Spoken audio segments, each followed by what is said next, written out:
Well,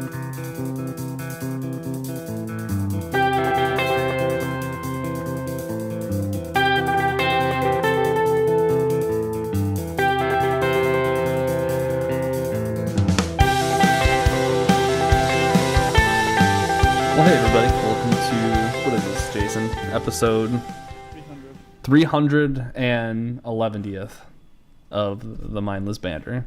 Welcome. Thanks for joining me here, Jason. No problem, man. I'm happy to be here. Are you?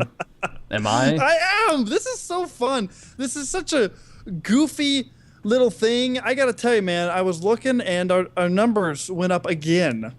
Again. Hold on, knock on wood. There we go. Can't jinx it. We can't jinx it. Well, the thing is, you know what I say? You know what I say when I see that? Every time I go back and I sit there and go, man, we really do some really crappy podcasts. And then I go back and I look at our matrix and I see they go up. First thing that comes to my mind. First thing that comes to your mind. Go ahead, say it. What comes to your mind? Well, I know... first of all, just when it comes to our podcast alone, I've been wrong on every single podcast we've ever made. Everyone that I thought was good ended up coming out to me sounding terrible, and everyone that sounded terrible to me while we were doing it ended up being much, much better than I thought it was. True. It's true. And which, I know nothing, apparently. Apparently, I just need to not read or comment. I'm just going to turn my brain off during these, more so than I already do. You got to jump on my boat of just apathetic slothfulness of, hey, cool. Hey, we're doing a podcast. We're cool. And then, like I was saying earlier, the first thing that comes to my mind when I see all those numbers of people, I go, why? Why? You know what? I have a theory on it. Okay. Oh, go ahead. All right. I'm ready for this. So here's always been my big issue when I listen to people's podcasts and when I listen to TV shows is a lot of the people will claim to be average everyday people, but yet some of these average everyday people like live in Los Angeles and then also work like in studios, which I've found to be a majority of the time. Like one show that I watched on YouTube, I won't say the name, but they consider themselves to be the everyday Joe, basically. Mm-hmm. And one guy worked for like Universal for like 7 years. I'm like, that's not being an everyday Joe. So, sure. And that's what we are. We're just people who have sat at home and just done everything enough and just like it. And just over a span of time, kind of just know a lot about it. So I know it's very, I don't know. It's a little mind blowing. It's a little odd. It's good. It's very good. I am very blown away by it. And I got to say, all these people that are listening, thank you. Obviously you probably got some bad taste, buddy. Sorry. All right, we gotta get out of the habit of belittling our viewership. The little that we have. I'm sorry. I mean, we are really. We are just. This is a terrible podcast. It's okay. That's okay. We'll make it up to them. We'll start making it up to them right now. This podcast is going to go up after the Batman thing we did. Batman and Robin. A lot of fun. That was. Have you... I played a game. I bought a game, and I've been playing it. It's a new one on Steam. It's called Besieged. Besieged. I've never heard of it. Oh, it's so good. So it's $7, which is wonderful. You got me so far. Yeah, $7, and it's just an engineering game. You lost me now. You have a series of little tasks you got to do, and it's fun. The format is very gentle. When it starts up, it has this beautiful like ambient sound, like it's something you would set up to go to bed. Little birds chirping, some soft whatever instrument in the background, a little bit of wind, and then it throws you into the best part of this is you get the main screen, and it has this little planet with a number of continents, like 3 of them or 4 of them, and then there's a moon and something else floating around it, and you could put your mouse cursor above the certain continents or the moon, and it says, moon, becoming available soon or something, or we're working on it, or something gentle where like, hey, you paid for this and this will come eventually. So you're kind of like, oh, cool. Like, that's exciting, rather than alpha. And you're like, well, what's going to happen? It kind of gives you a road. and it's you start it up, and the layout is great. It's just kind of click and drag, and you throw this engineering. It's kind of like a mixture of medieval engineering where you have to take down a house, so you build a horrid contraption that rams it, and if you take it down, doesn't matter what your cart looks like, if it works, it works.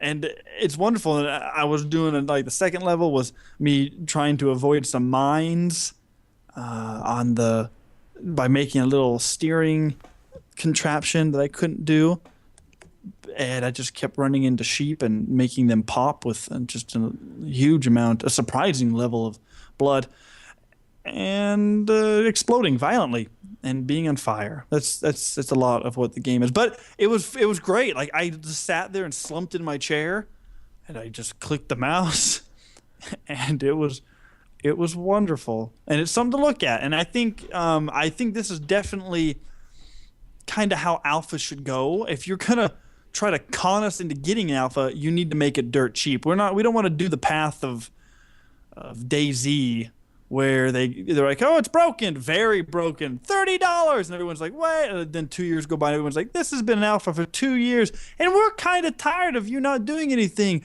And then the DayZ team's like, oh, well, it's $35 now, and everyone's like, yeah, wait. It feels the same it was a year ago. Well, it's $5 more. But yeah, very cool game. What about you? What have you been playing? What are you doing? Who are you? I don't know. I haven't been able to find myself since I played To the Moon. It's just been It's just been weeks and weeks of emotional scars being brought up over and over again. Like, I still hear that.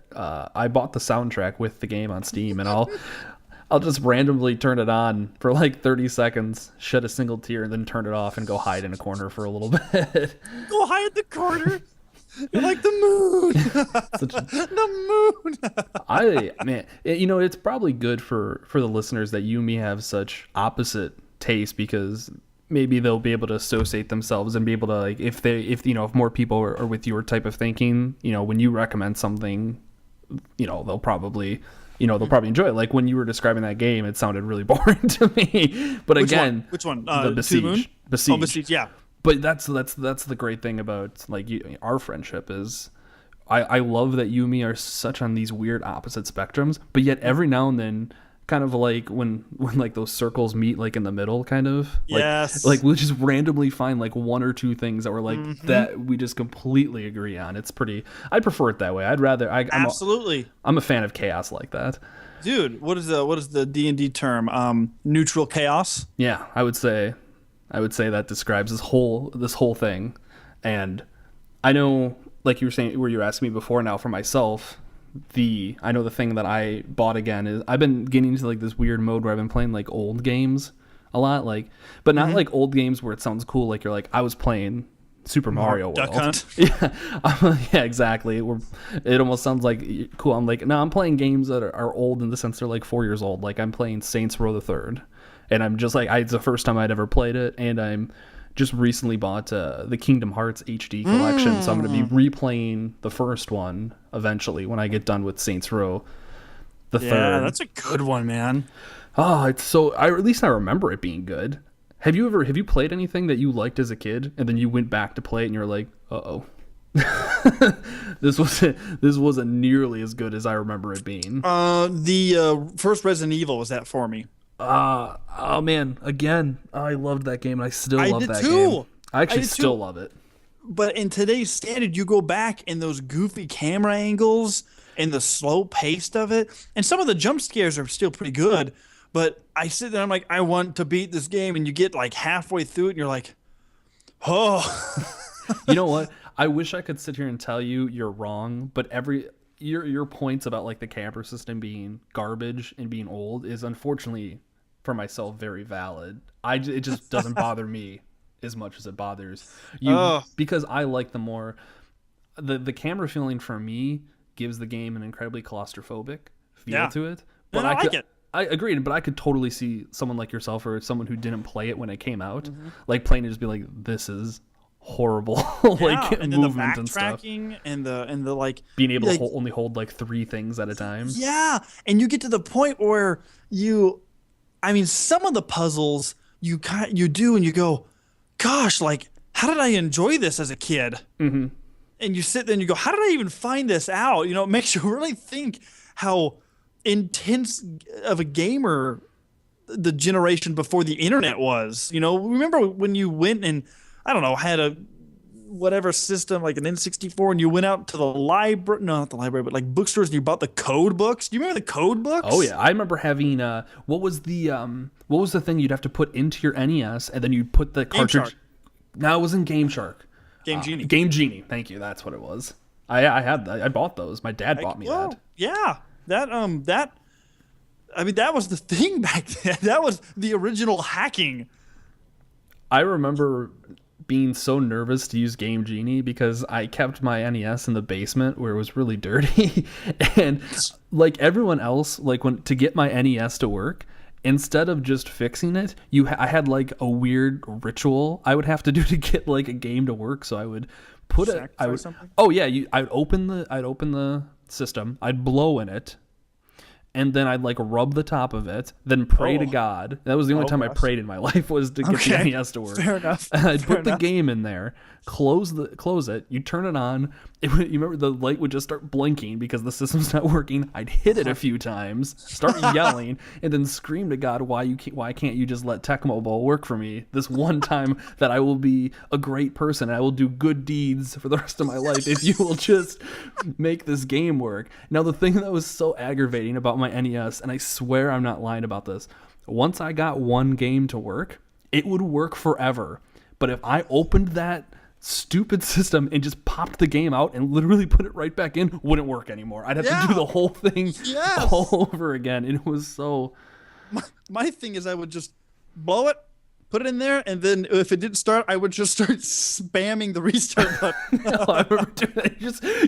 Can you imagine if there's just a camera, there's probably just this dead look in your eyes as you're doing it because you're so like, there's so much hidden rage in you while you're doing it. As you're a kid, you're just like intently staring at the screen because you know when it's going to work. So you're just like, oh, and you're just like, bam, your finger's good.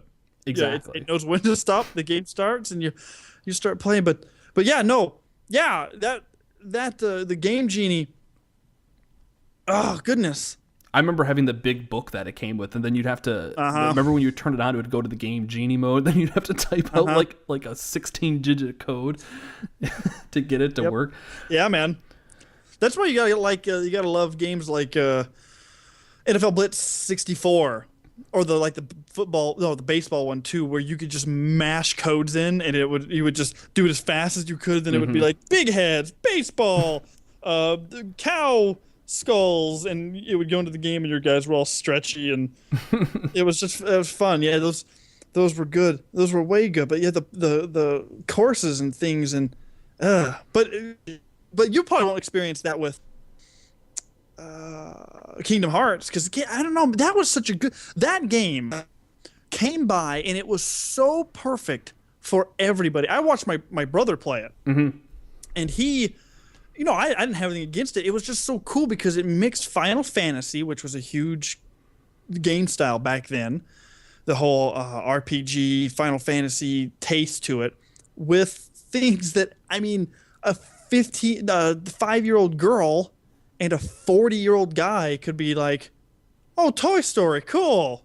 Or Nightmare Before Christmas, or Aladdin, cool. The little girl's like, oh, I know this princess. And then you go to the 40-year-old guy's like, yeah, I watched that a few times, know what that is. And it was cool, man. And it really, and the second one came out and it was great. And it just disappeared. It just stopped. Like, it stopped at the height. People were like, yeah, and then just quiet.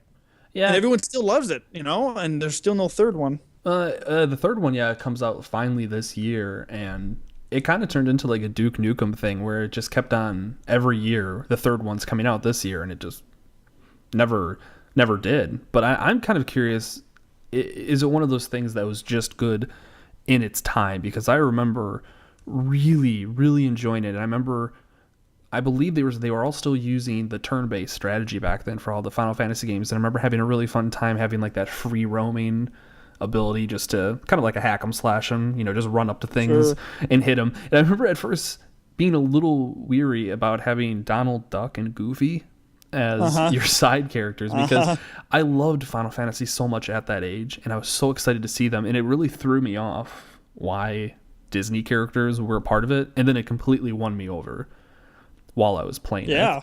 Yeah, they did a fantastic job. But yeah, we'll see. I mean, I'm very curious. Just to, again, I know I replayed. I might get some crap for this. I had replayed Ocarina of Time, the HD one, relatively recently. I had a 3DS for like a 6-month period of my life, and I really bought it I wanted to replay that game. Okay. And I enjoyed it, but still leaving the thing, I left the experience kind of underwhelmed in a way, or I'm like, it just wasn't as grand and as great as I remember it being as a little kid. Ocarina of Time, huh? I still liked it, and I still think you have to put it. It's kind of like the same thing when you compare, like, people will say like Avatar is the highest grossing movie of all time, but you still have to put like inflation, and you have to put from older movies like Jaws and Star Wars, and I think you have to do that with games too. You have to put into account at the time what it did and how open and great it was. Now, it's not considered that now. There's games that do what it did much better now, but at the time and as a kid, I remember, I think I rented that from Blockbuster like 4 weeks in a row. I just kept going back and not wanting to give it up because I was too afraid I'd never get it back again if I gave it back to them. Truth. So you're that guy. It's like, is this game here yet? And they're like, nope. And you're like, God, who has it? I'll slap them. Yeah, well, remember they only had like 2 copies or 3 copies of each game. Do you remember when you used to be able to rent PlayStations and N64s at Blockbuster? Vaguely. I never did it. I did for Star Fox. Oh wow. That would seem crazy expensive and also irritating for a parent. No, well, it might be, but it was good pricing. I think you could rent it for $30, and then if you brought it back, you got like $20 back. I can't remember. It was something fair. But Blockbuster, man, they were always in trouble because too many people would just move away. Yeah. You might get a kick out of this because since you're such a big Metal Gear Solid fan, one of my big memories of being a kid and being like, when I think back on how great the internet is now, and then I think back to what my life was like when I was like a little kid, I remember renting Metal Gear Solid from Blockbuster. Do you remember the first one for the PlayStation? Sure. And I know, and I'll say this now just to get it over because you'll make fun of me and other people make fun of me. I got to the end of it, had the fist fight that you have on top of Metal Gear, lost one time, and then never tried it again. So I never actually beat it. But I think I'd played the game for like 7 straight hours at that point, and it was like the first time I had died, and I was just like, I'm so tired, and then I just never went back to it. But anyways, I remember getting to a part. It was a Saturday morning. I rented it Friday night, and then I was still playing it Saturday morning. And I believe in the game they tell you there's a code on the back of the box that you have to use in the game. Yeah.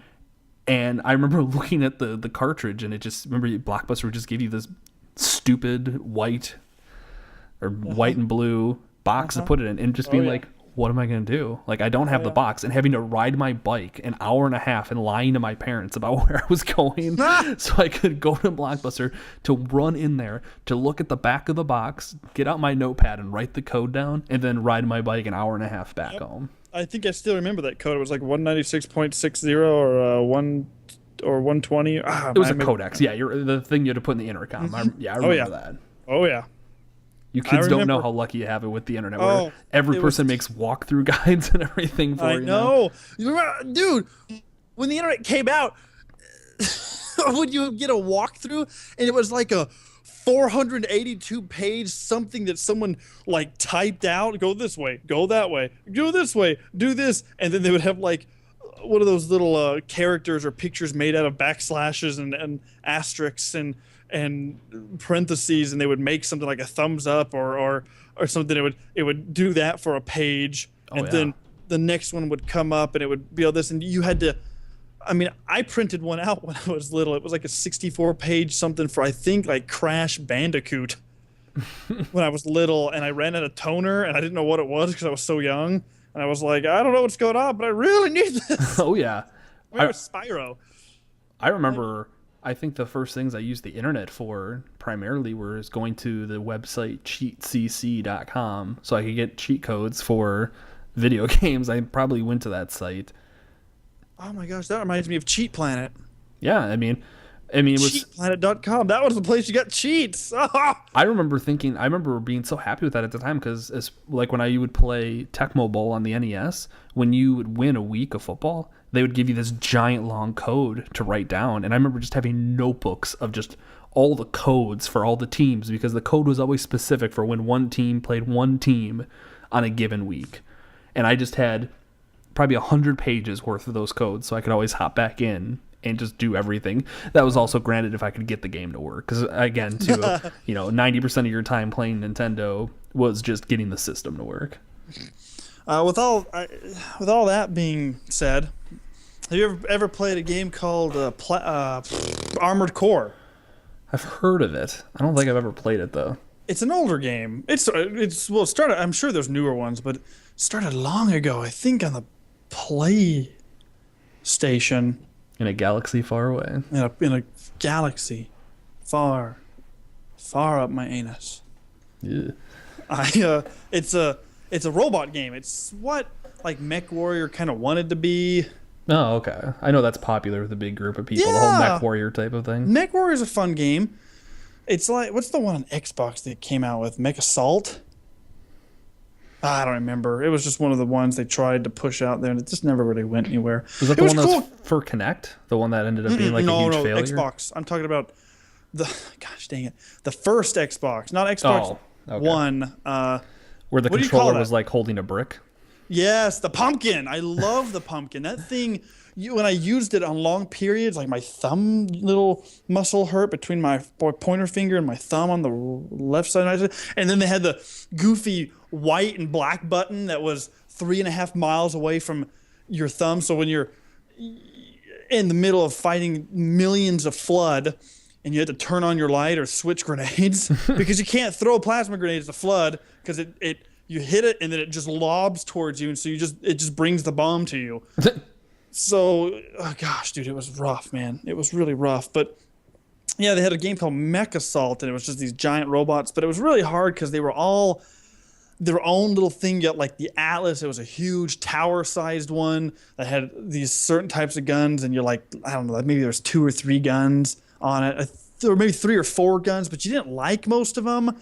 It was a weird game because you had small ones that could fly, some of them that can go invisible. It was a very frustrating game because you're like, I like this feature and I like this feature, but I want this gun and this gun, but I can't have it because it forces you to have that type of setup. Armored Core was a little bit different. Goodness gracious, you can customize everything in your robot, from the color to what weapons you can hold to the style. You can have a floating one with 4 legs, one with 2 legs.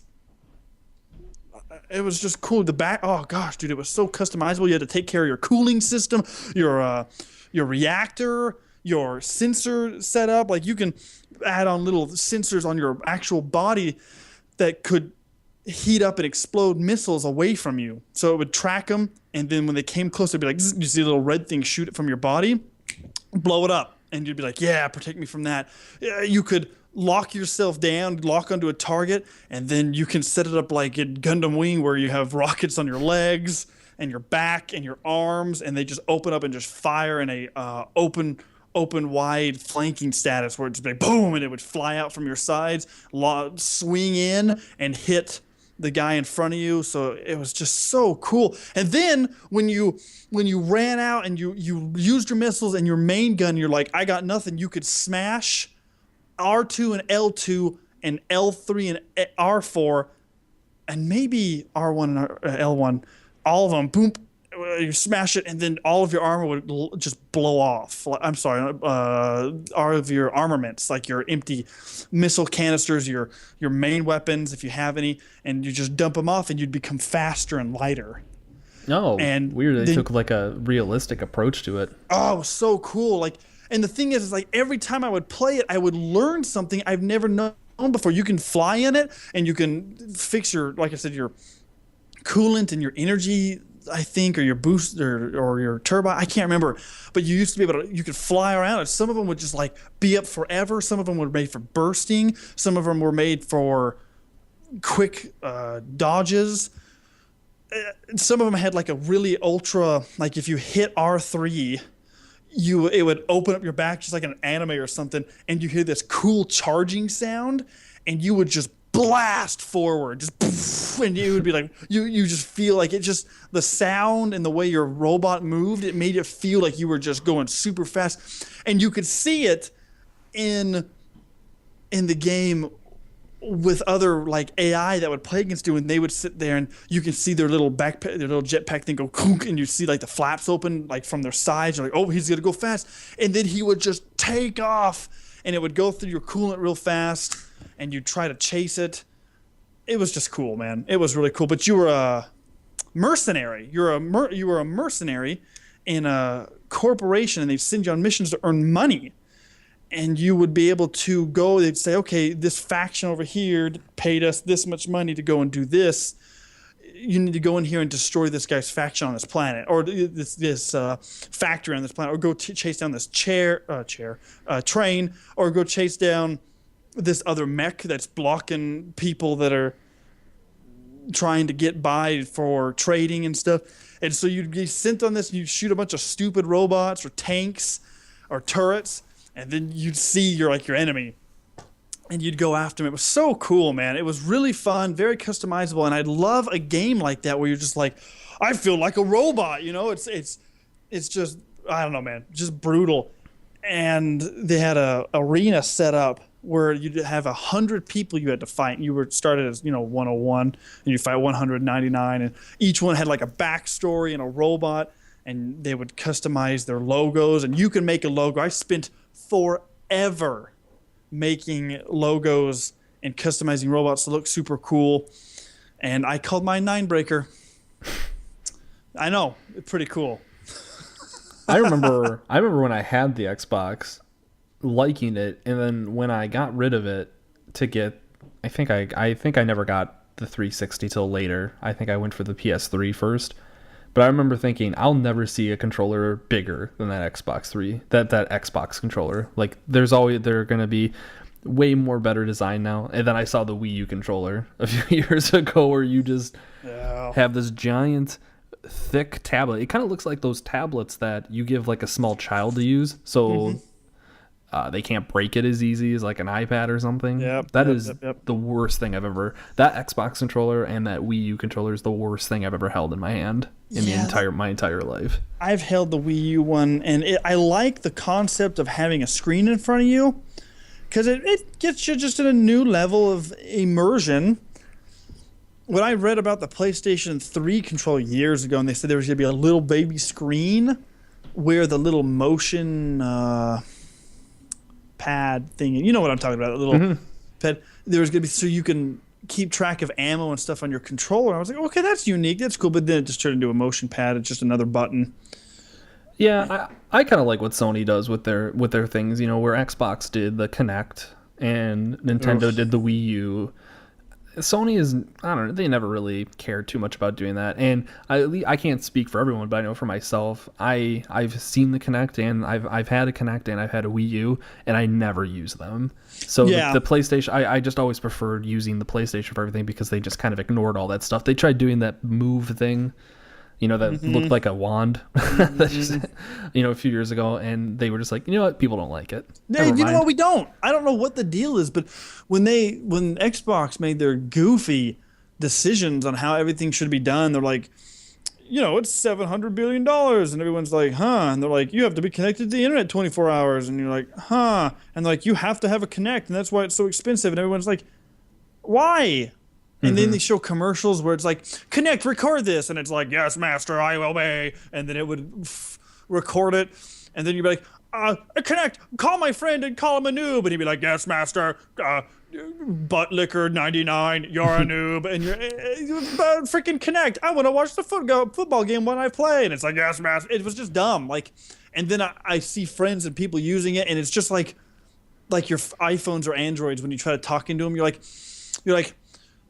you do it, it goes boop, and then you go, hey buddy, I'm at the store right now, and then you wait for it to end, and it pops up, it goes, hey sucker, I'm gonna punch your mom in the face, and you're like, that's not what I said, phone. Like, don't tell this person that I'm gonna punch them in the face, and you get all frustrated, and you're driving, and you're just whatever, I'll just do it by my hand. It's like the same thing. It's just not to that point yet where it's interesting. And you know what? It's good because look how many games they've come out for the Kinect and how there are none. Yeah, I remember thinking when they were talking about the Xbox One, about how it was going to be this huge multimedia box that you could use for like recording television shows, and you could watch like the sports game and then see open up a tab and see all the statistics for the game. Mm-hmm. And I remember going, I don't have cable. I haven't had cable in years, and I know none of my friends have cable. I think they got confused as to who their core audience is. Yeah. I don't know. Yep. And when I go to like relatives' houses, when I go back and visit home, or I go to people's houses who have like kids in their rooms too, they don't have cable boxes and everything like that. They don't care about that. Everyone watches just Netflix, and nobody needed another box to do that. Because everyone has a computer or a tablet, or you can just do it on your phone. That it was kind of, it seemed just really odd. And then that's why Sony beat them so much right away. Sony was just like, nope, we're not going to do anything like that. We're just going to give you a system that plays video games, and we're going to make a controller that feels really good. Enjoy. I remember one of the minute, like, I've always been on Sony rather than Xbox. I just prefer Sony's way of doing things. Me too. I've owned Xboxes and PlayStation 3s and all that, and honestly, I just like my PlayStation more. I like the company more. I like just everything about it. And I like the first-party games way more, but that's just preference. I noticed that like a lot of younger kids buy the Xbox. And Americans. Actually, I know America is the only country in the world that has the Xbox as a primary system. Everywhere else, it's basically Nintendo or Sony, nothing else. Very true. And yeah,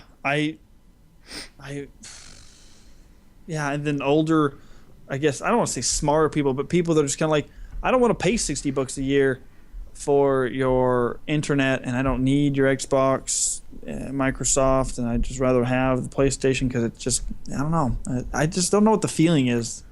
Why? I guess they're just so laid back, you know? It's not Microsoft, it's Sony, and they've been doing this for a long time, and I don't know. I think you always felt like you were getting taken care of a little bit better because they actually had interesting first-party games where Microsoft was really pushing just Halo and Gears of War, two games that I really don't like. Oh god, I love freaking Gears of War.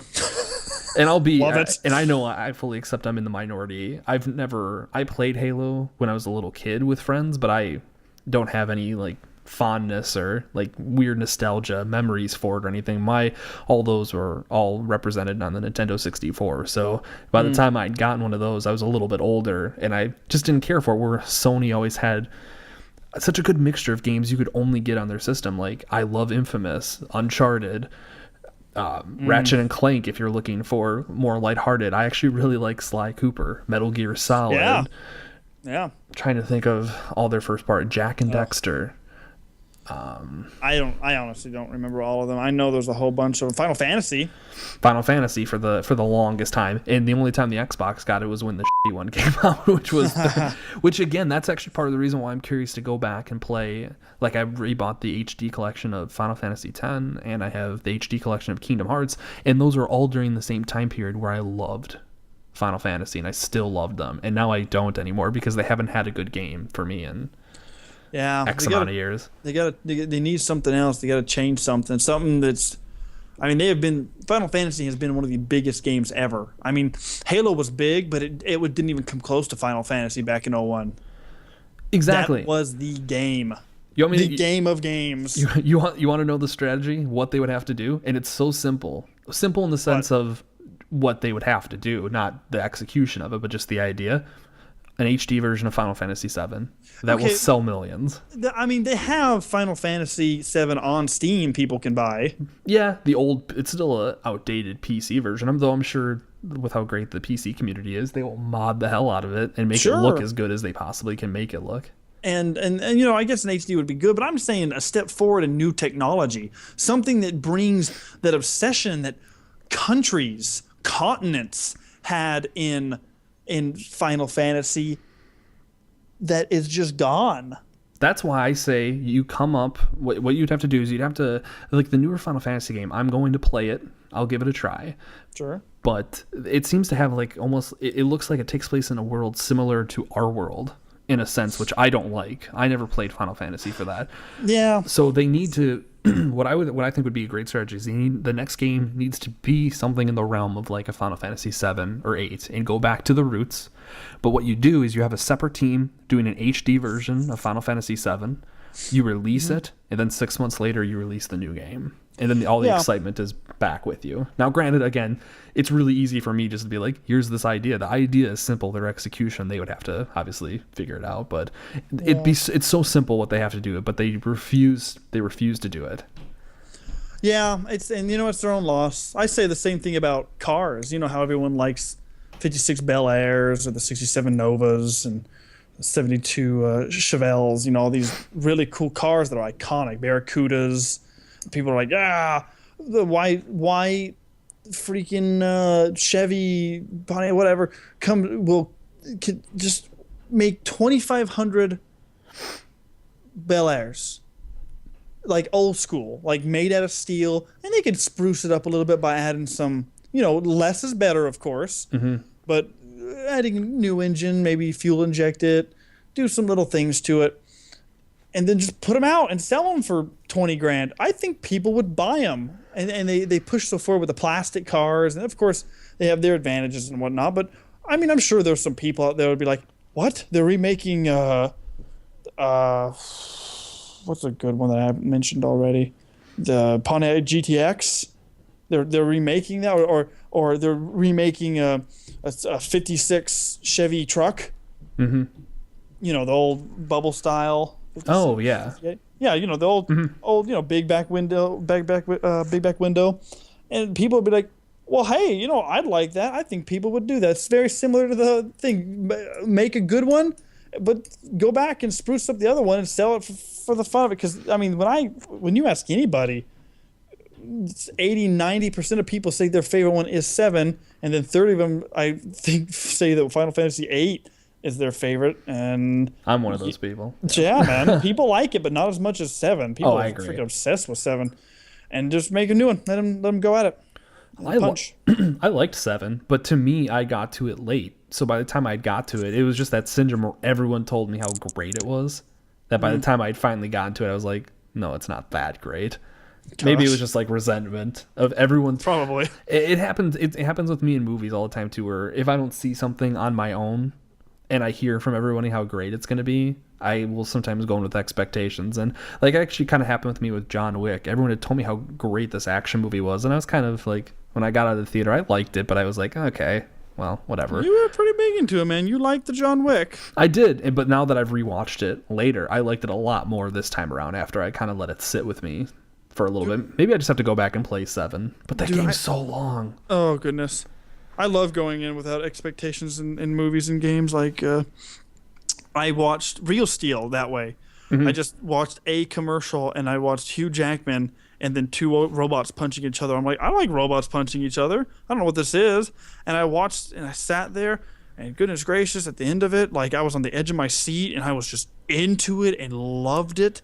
And, of course, it was just a spitting copy of Rocky 1. But cool. And then another one was V for Vendetta. No clue what it was about. Just looked pretty dark and pretty interesting. It had Natalie Portman in it. And I watched it, and I was like, holy crap. And I had to watch it again because I didn't understand it completely the first time. And, man, it was good. Yeah. I enjoyed... I haven't seen Real Steel. I enjoyed V for Vendetta. The one I watched it, I believe, one time. And I remember liking it. I should go back and rewatch that one of these days. It's freaking spectacular, man. That's a good movie. Well, cool. Well, I mean, I guess that's kind of it for the most part. That's Sorry. Oh no, I mean that's kind of what I got. Though the one thing I did want to mention though, especially towards the end, was, we did that Batman episode, that 2-parter last week, and I know I had a good time with it. Yeah. And I like to think you had a pretty good time with it.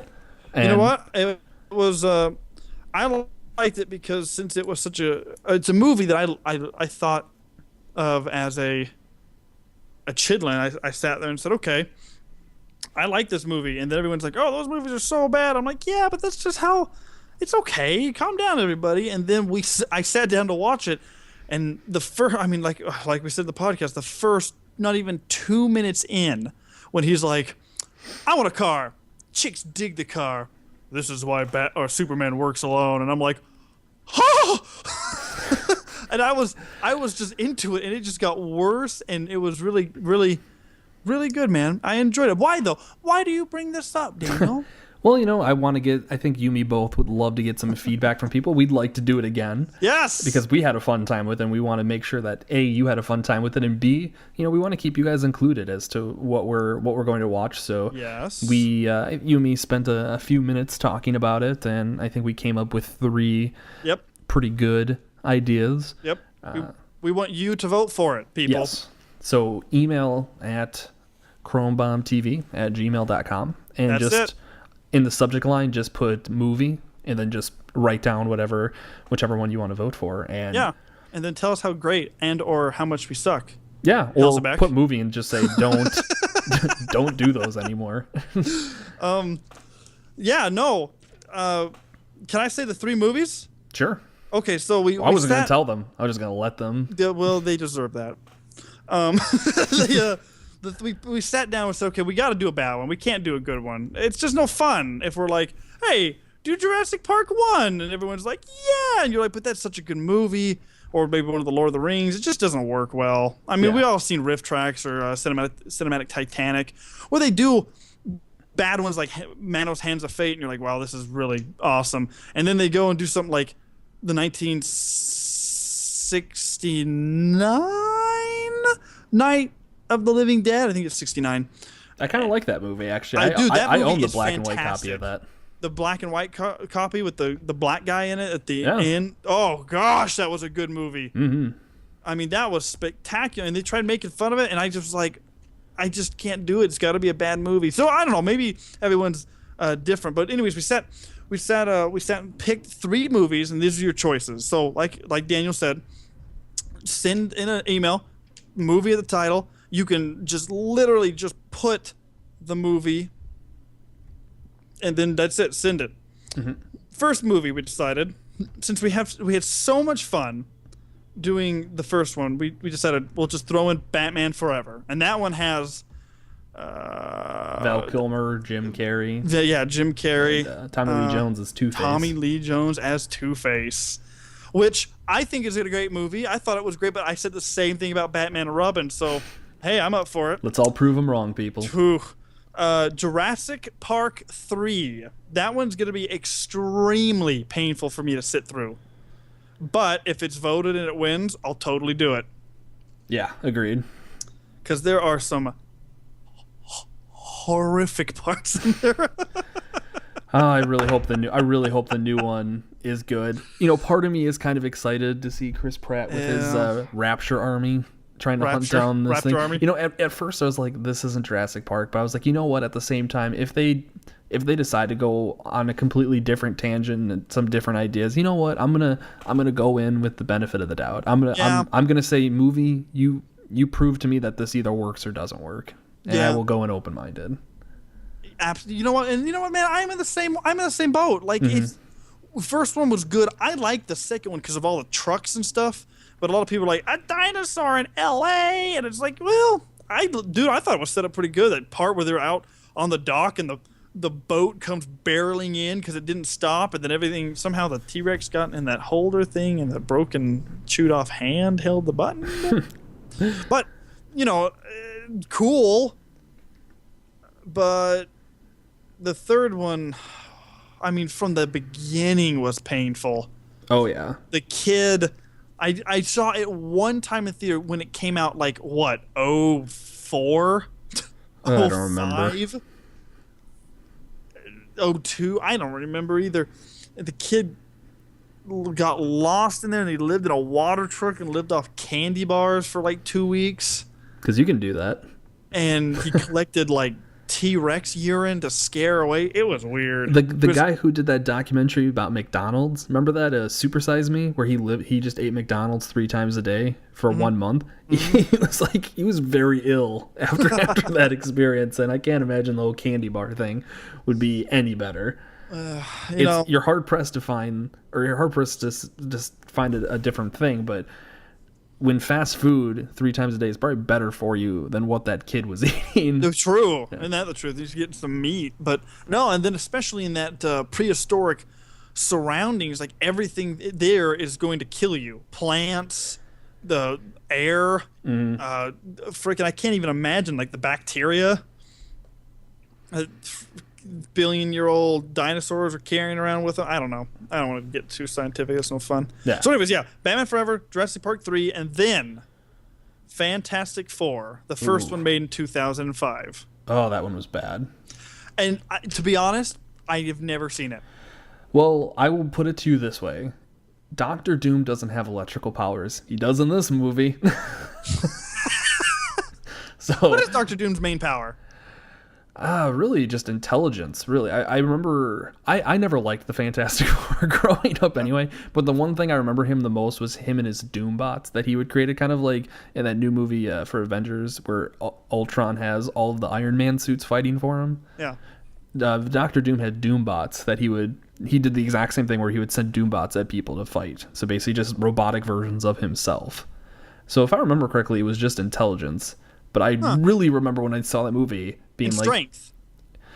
Yeah, I want to say that too, but I just more specifically remembering the intellect, and I really remember him never having electrical powers, and it really threw me off the second I saw it. I've talked about this a million times. You can complain about it so much, but it's just gonna be done so many times. But it's just directors or people that just take control, and they're like, "This will make money, right?" Everyone's like, "Yeah, dude, it's a comic book," and they're like, "What does this guy do?" Doom, electrical powers, go, and then they do it, and you're like, "No, guy, listen, you gotta." It's like what Michael Bay did with Turtles. It's like, "What's this? Okay, well, it's aliens now, and Megan Fox, and yeah, that's good, right?" What's the antagonist?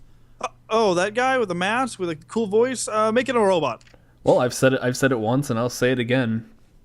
Deadpool in Wolverine Origins. That was whoever was the creative mind behind that movie who thought that they were just going to take the one thing that made this, well, not the one thing, but the biggest thing that made this character so likable between people, which is he never shuts up. And he so does mouth shut. And you're just like, you're so, it's so idiotic. And you irritated so many people that before, when Ryan Reynolds was talking about the Deadpool movie they were trying to create after that, and I was so excited to see it where Deadpool in this movie was aware that Wolverine Origins had taken place, that movie, and he was going to make fun of it in the movie as well because for how bad it was. And I would have loved to have seen that, but they're not going to do it with the one that they're creating now because he's going to be part of that whole X-Men universe, so somehow he's going to tie in to the other movies. He needs to. It's a big like people that are just never done correctly and are open. Hey, you know what? Let's do 14 more. But no, let's waste time and do Batman Forever, and let's forget about freaking icons that are awesome that people would like Deadpool, Harley Quinn. People would. I mean, she's been an icon for a long time. Yeah. Who else? Who else would just stand out? It was always Deadpool. I mean, for the longest time, it was Gambit, and we're finally getting Gambit, like a good Gambit one. We're finally getting that now. He's going to be a main character in the next movie. Well, he should. He better not be dumb too. Like I said in like the previous podcast, sitting there with a T-shirt on, with his little wink face of like, "I have playing cards." You're like, okay, like we know, just use them and be cool. You know what? Actually, if anything, the only thing that I really would like X-Men to do right is just make Cyclops done the right way, please. Please just don't turn him into this whiny, complaining dude who is just like, Wolverine's trying to take my girlfriend all the time. Yeah, no, totally with you on that. He is a leader. He is the leader of the X-Men. Yeah, he is a great great, powerful, not even just his powers, but like his intellect and just his overall presence in a situation.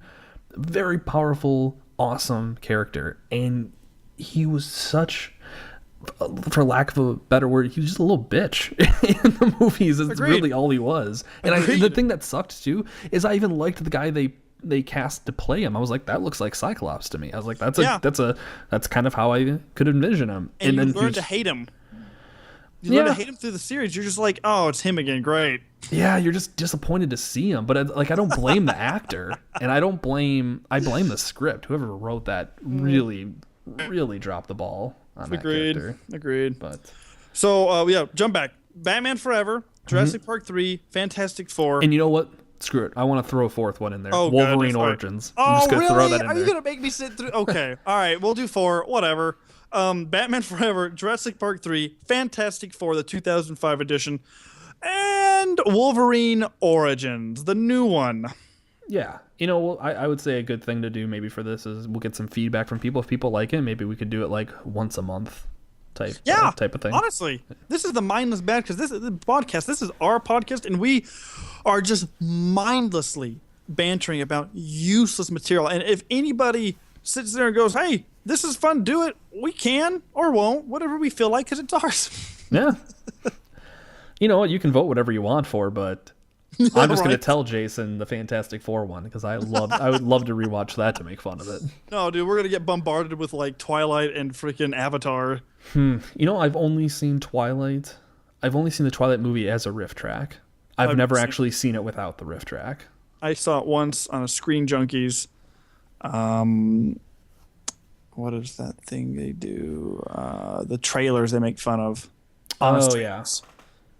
And that hit me hard, man, because it had what's-her-face just as a dumb face. She just has a stupid look on her face. And you know what? Mouth is open all the time. And I don't necessarily blame her because I've seen her in things that I've liked, and I swear I'm not making that up. But in those movies, those characters are just so horrible to look at. And another thing too, the guy who plays the lead vampire. Oh, Shovelface?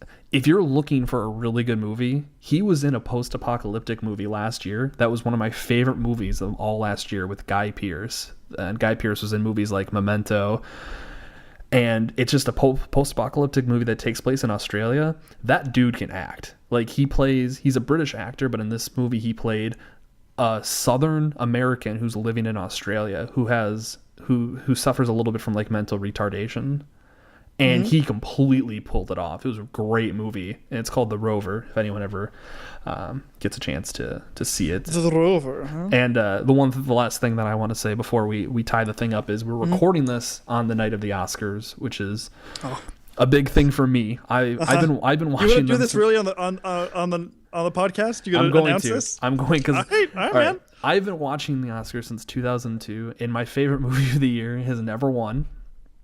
And I remember specifically the thing that really tweaked my nipples, as Jason would say,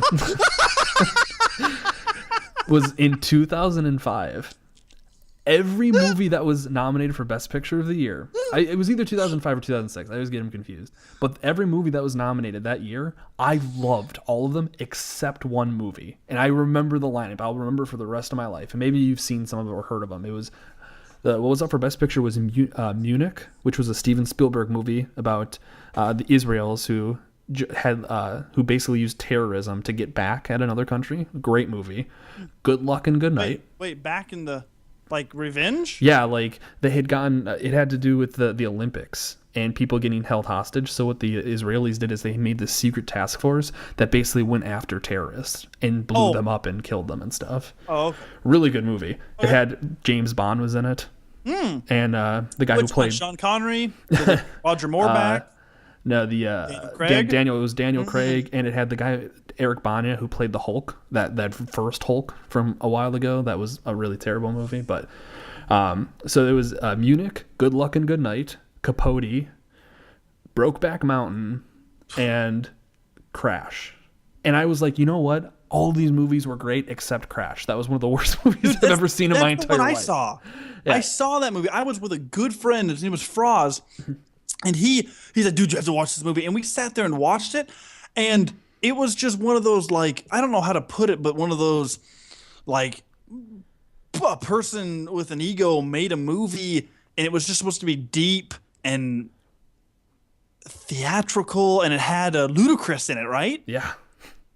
Right? It had terrible actors in it. It had like Brendan Fraser. It was very weird. And then all this junk happened at the end. There was a car crash and it zoomed out, and it was just odd. It was an odd movie. It was supposed to be, yeah, all these stories tie in together, except it was filled with terrible acting and a story that I could have cared less about, and it won. And I'm like, any movie, you could have picked any of the movies from that list and I would have been okay with it, but you chose the one that I hated the most. Sure. And every year has been relatively the same. So I will just say I'm really hoping that Boyhood wins tonight. Boyhood. Okay, we got it on record. And I will be okay, and I won't hang myself if Birdman or Whiplash wins. But if The Imitation Game wins or The Theory of Everything wins, I will not be doing this podcast anymore because I will have killed myself. Because I cannot take another year of the Oscars giving it to the movie that just does everything like by the book. That just tells you a story, and it does it the same way that every movie has done for the last 100 years. At least Birdman, Boyhood did something completely different. So I will end with that. Well, isn't that the truth? I mean, they are just so on a different level than, I guess, us normal people, where they're like, this movie right here is the epitome of artistic, theatrical amazingness. And you're like, yeah, but it's dumb. They don't even give it to that. They give it to things like last year, like 12 Years a Slave, who did everything like by the book. I had seen that movie and that script and the outline that done a million times before that. Yeah. And it's just, almost every year I can tell you which one's going to win. And I'm almost always right. Huh. Well, okay, we got it on record then. This will be fun. We're going to see if you win. And if you did, we're going to call the Oscars, and they're going to personally thank you. And give me an Oscar. And give you an Oscar. And you will have an Oscar, and then I will say congratulations, and I'll probably ask you what an Oscar is.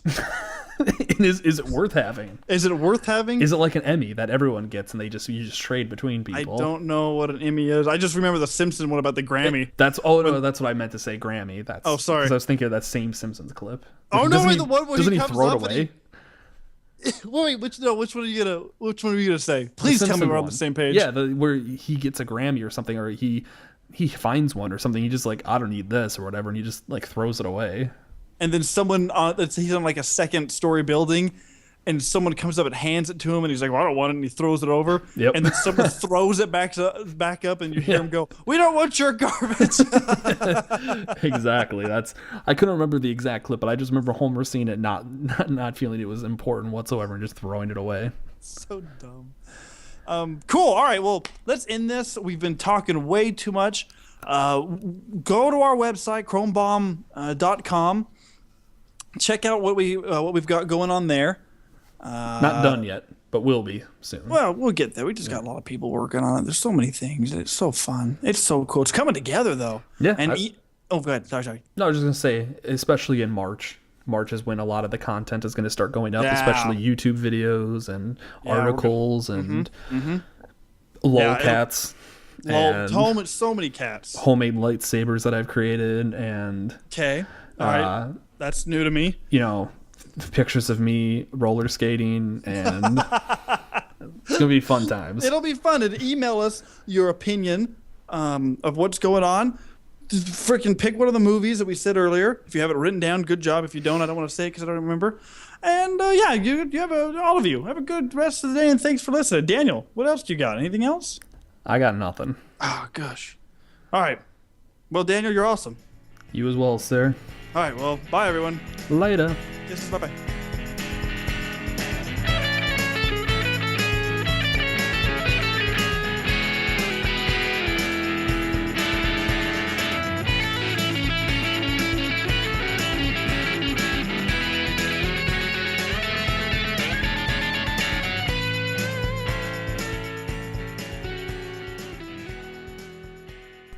When I was a little kid, did you ever watch roller derby?